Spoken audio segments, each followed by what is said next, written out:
can't lose another game. They got to win them all from this point on. From that point on, they've won them all. And that's where I'm living. Where are you at? Welcome back into the Sports Fix. J-Rock back with you. Going to the phone lines in just a moment. Guys on the other line pulling his hair out probably as he listens to me run up to this. It's Mike Brendenberry from didthetryWinLastNight.com. Guys, you can keep the conversation going. Facebook.com/The Sports Fix. Tweet with us at The Sports Fix. CLE. Email us. The Sports Fix at AOL.com. I'm telling you, that one game, I'm telling you, it's going to be played. Have you ever played spades with your buddies and at the very end, he's got that big ace and he slaps down on the table? The Indians are going to play that ace in a couple of days against Kansas City. That game everybody forgot about is going to be the one that makes the difference. You watch. And Giambino still do. Going to the phone. If he's even still with me after that last remark. My man Mike Brandenberry from didthetryWinLastNight.com. Mike, how you doing? Staying alive with me? Oh my God!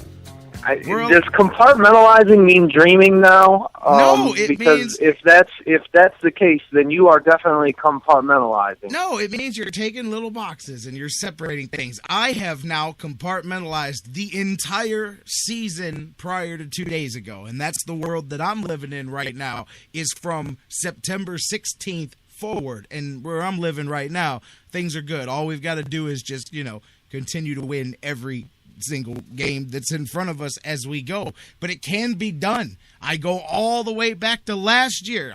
I knew you would flip your wig if I said that. But, hey, look, man, the only reason I can still have fun and the only reason that there is still an enjoyable few weeks here to be had, even if you know that it's against the odds realistically, is the fact that the team that you're chasing, that you're 5 games behind, you own the opportunity to control 4 of those games yourself. That is a little bit different than just being 5 back with 10 to play. I suppose so, but they're chasing a lot more than Kansas City at this point. I mean, they're chasing the Tigers. They're chasing what feels like half of the American League in the wild card standings. So I agree with you in that, having those 4 games against Kansas City helps, but to me that's a life raft that's being tossed, a life preserver while you're in the middle of a tsunami. I mean, it helps, but I'm not sure it's going to get you to shore. Hey, man, all you can do right now is just win the games that are in front of you, and then we'll add all the numbers up at the end of the season, man. That's it. That's where we're in survival mode here, man. I believe you'll add those numbers up, and you're going to get about 85 wins, I think, is what you're going to add up to. I was joking. I keep telling people the text that you sent me, if by team of destiny you mean 87 wins and about 4 games out of the playoffs, then destiny it is, But that's hey, right. man, that's right. I'm not bailing. I think. Go ahead. I'm not bailing. Me and Joel Hammond, I wake up every morning to an email from Joel Hammond that says the Indians just lost 17 games in a row. They are right in the wild card hunt. And I joke with that because he's right there with me. Every morning, he's got a bright, shining message that says, bam, here's how the Indians make the playoffs. I don't disagree with you. You and Joel are the 2 most positive people, I think, in all of Cleveland when it comes to the Indians. And I without a doubt, I applaud your optimism. I wish I could feel as optimistic as you do, but I'm trying to enjoy the rest of the baseball season, man. Come on, it's not just optimism. I'm enjoying what little we got left here, man. I mean, you can't invest all summer into this thing and then walk away now. No way. No, I agree with you, and I'm definitely, like you said, you get 151 games in. I think in a lot of ways you got to finish, even as a fan, and I think the last 2 weeks, like I said all along. I mean, I certainly haven't been a big believer in this team really throughout the year, but I think as long as they can hang in it and in my mind, they're pretty much out of it now, Jerry. But as long as they can stay in it and play meaningful games, and I think as you try to evaluate this team at the end of the year moving forward, making as many of those 162 count as possible, I think makes the evaluation of players all that easier to do because they're not playing them with nothing to play for. I certainly, to me, that's one of those things that you can't measure. We get more and more into statistics and analytics anymore, and I think, there's definitely a lot of value in playing meaningful games, and that's something that I don't think you can necessarily quantify, but, certainly carries a lot of weight. There's a big difference between, being on the Indians and playing at some level a game tonight where you're still in it versus being the Houston Astros, who were eliminated a long time ago and their manager was let go, and they're truly just playing out the string. So, you look at last night and the way Carlos Carrasco pitched, I think, he's been, an amazing surprise in the last 2 months, and you hope that he continues that for the next 2 starts I think he gets, and, the same with Corey Kluber, and realistically, they probably don't make it, but you start to try and use as much of this season to build the parts to, get in, I guess, what I kind of consider you get in your war room and try to fix this roster in some ways so that you're better than a 85 or 87 win team. I hear you. For 2015. At the end, and I know what you're saying, looking forward, and my thing still, even if you fall a game or 2 short of the playoffs, realistically, no matter what they do in the next few days, assuming that the standings stay in the same order that they're in, no matter what, you sweep Kansas City, you take all 4 of those, and those last 3 games against Tampa Bay are definitely going to be exciting, whether you fall a game or 2 short or not, because coming out of that, you'll be within a game or 2 of the top of the wild card with 3 games to play. You know what I mean? And then all the people that gave up... I don't know what you mean, because I don't think that that's true. I think if you take those 4 games from Kansas City, I think you're right. You'll knock the Royals out, but I'm not sure that just doesn't mean then you'll be looking up. You'll be closer than the 5 games back they are the wild card, for sure. But I'm not sure that they're still not 3 games back and chasing Seattle and Oakland.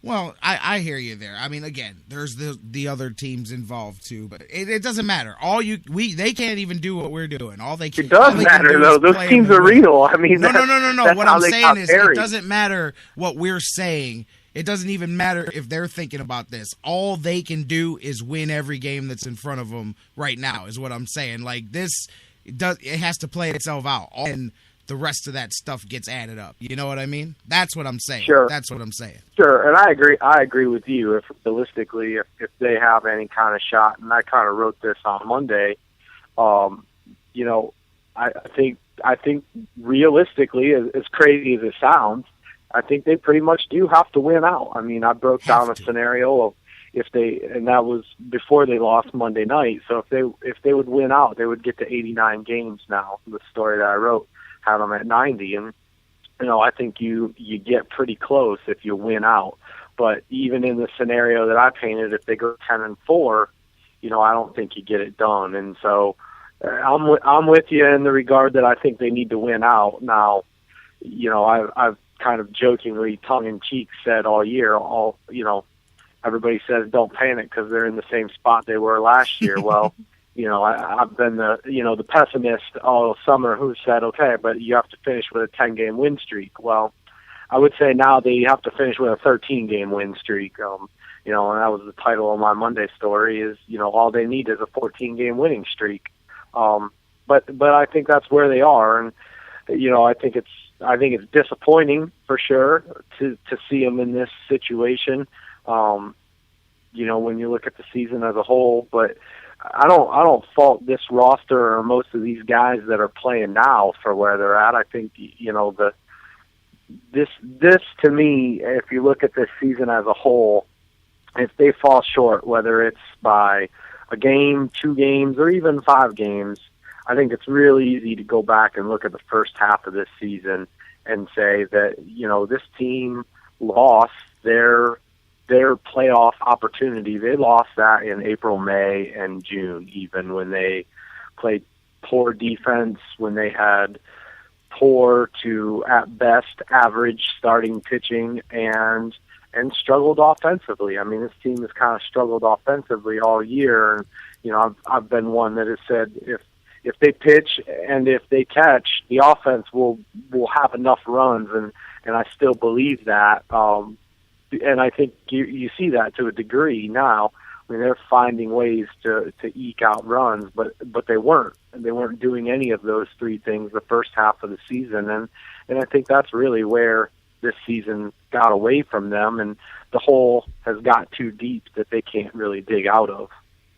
Absolutely. And, going back to what we were talking about with the standings, I had to make sure I knew which team I was talking about. One of the reasons that I felt strongly about that, if the Indians are able to sweep Kansas City, is that before they get to us, Kansas City's got Detroit, who's trying to put a stranglehold on the division. And hopefully, at this point, I switch my rooting interest to Detroit, because I would prefer that they continue to allow the Indians to gain ground on Kansas City. Yeah, you mentioned Oakland, Kansas City, and Seattle, but two of those four, not one, is going to be the wild card teams, which is a little different than just one. Basically, you've got Seattle between the Indians and Kansas City, and the thing with Seattle is they've still got 4 games left in their final stretch against the Angels as well, and Toronto, who's still not completely off the ledge yet. But so they've got a relatively tough last stretch. They do have a series with Houston as well between. So, but that was more what I meant, because I knew that they still had,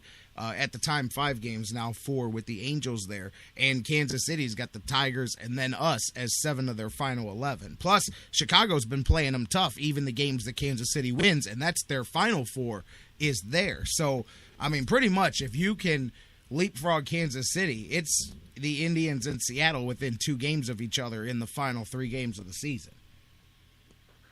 They just have to win them all. I mean, that's what I heard you say right there. That's basically, it. They like just have Pokemon, to win them all, baby. It's Pokemon. Somebody should make that meme right now.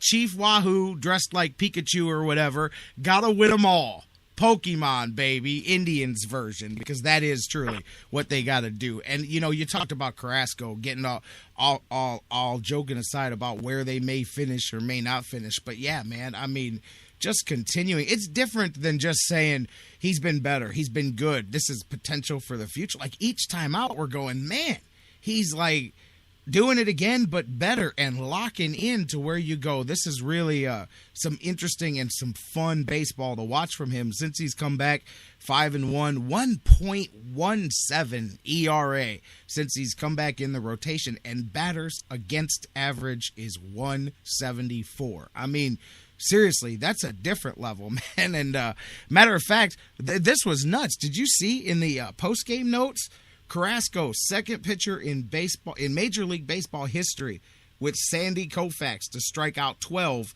in a complete game with less than 98 pitches. That's one of those weird, awkward stats that, where did somebody find that? But, man, anytime you're in the company of a guy like Sandy Koufax, that's not bad, man. Yeah, no kidding. I'm kind of surprised. I mean, it's an amazing feat, but I'm kind of surprised that there's only been 2 people that have ever done that. I mean, in 130, 40 on a complete years game of baseball. Shutout. But yeah, 12 strikeouts on a complete game shutout of 98 pitches or less. It's Sandy Koufax and Carlos Carrasco. That means there's like 3 guys that did it at 99 or 100 or something. Quite possible, because that's strange number, but I mean, good for sure. Nonetheless, I think the thing with me with Carlos Carrasco is, I mean, I think it's most important, of course, for him to continue. I mean, every inning that he can throw and throw well between now and game 162, I think is important. I thought last night was a great start for him, in the fact that he got banged around a little bit last Friday night against Detroit, and that's the first time we've really seen him struggle since returning to the rotation, and that happens. I mean, nobody walks on water all the time, and really that's what Carrasco's done since he entered the rotation. And I really wanted to see how he would respond and if he would get back to the things that he had done and rebound, and obviously he did with a fantastic game. And I think the big thing for me, not to take away from anything that he's done, is, I want to see him finish this season, but more importantly, I want to see him carry that over to 2015. The Carlos Carrasco that I think, as fans, we've all been frustrated when we've heard the organization talk about his potential and what he could do when we were out watching